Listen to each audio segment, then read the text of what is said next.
السلام عليكم.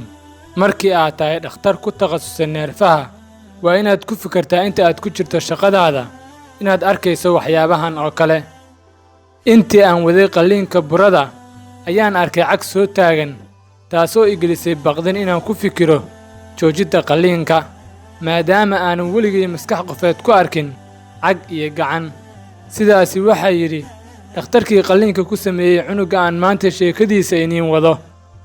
kahor muuqaalka haddii ay tahay markii kuugu horeysay janalka aadna danaynayso sheekooyinka caynkan oo kale ah fadlan like dheh, sabscribe-na saar janalka, gambaleelkana furo si aad ula socoto muuqaalada aan soo gelinno ee waxtarka leh.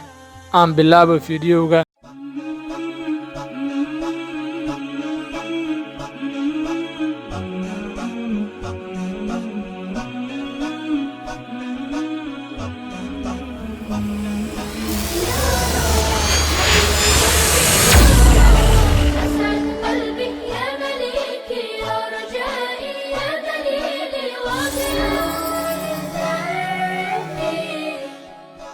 sanadku wuxuu ahaa 2008 bishuna waa tan 12aad maalinkuna waa maalinka 18aad goobtuna waa magaalada Colorado.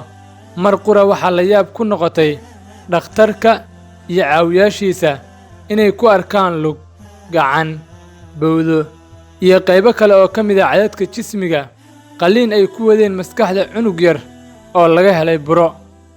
Dr. Paul Grab waa kan sameeyey qalliinka la yaabka leh kaas oo sheegay in xaaladani xitaa la yaab ku noqonayso dadka takhasuska u leh aqoonsiga burooyinka kala duwan.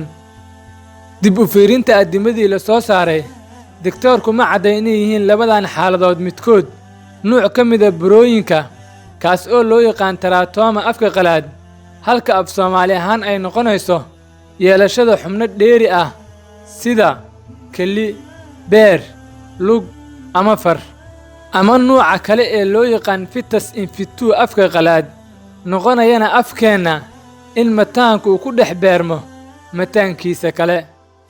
dhalashadii bukaankan yar waxa u muuqda mid daba keena afka qalaadna loo yaqaano bridge presentation maadaama qaab dhismeedka iyo hareeraha madaxiisu ay ahaayeen kuwa aan toosnayn. sidaasna waxaa hadalkiisa ku daray Dr. Grab. waxa uu ahaa mid jiray 3 maalin. Sam Schwabel dhalaankii qalliinka lagu sameeyey goortii ay ku sheegeen buro xaddi yar isbitaal lagu magacaabi jiray Memorial Hospital oo ku yaalay magaalada Colorado ee Mareykanka. xaalad ahaan Sam hadda waa mid nool oo caafimaad qaba qalliinkii lagu sameeyey kadib. ka gadaal baaritaano badan weli waxaa taagan kala saarid la'aanta in jirka laga helay Sam maskaxdiisa uu yahay mid dheeri ku ah ama mid mataan kale oo asaga ku dhex beermay. qubarada caafimaadka weli waa ku kala fikir duwan yihiin dhacdadan inkastoo loo badinayo fetus in situ maadaama xubnaha dheeriga ah ama teratomada aysan ahayn mid isku hagaagsan. Samna xubnaha laga soo saaray waxay ahaayeen kuwo isku aadan. gundhiga dhacdadan aan ka lahaa ayaa waxa uu yahay in caafimaadku uu yahay mid leh cibro qaadasho iyo xalxiraalayaal u baahan inaad ku fikirto. muuqaalkeenna maanta intaas ayuu ku egyahay daawade. haddii aad ka heshay muuqaalka fadlan like saar, hana iloobin inaad subscribe dhahdo janaalka, gambaleelkana aad furato, commentiskana iigu reeb haddii aad rabtid muuqaaladan oo kale. fiidiyowga inoo xiga insha Allah.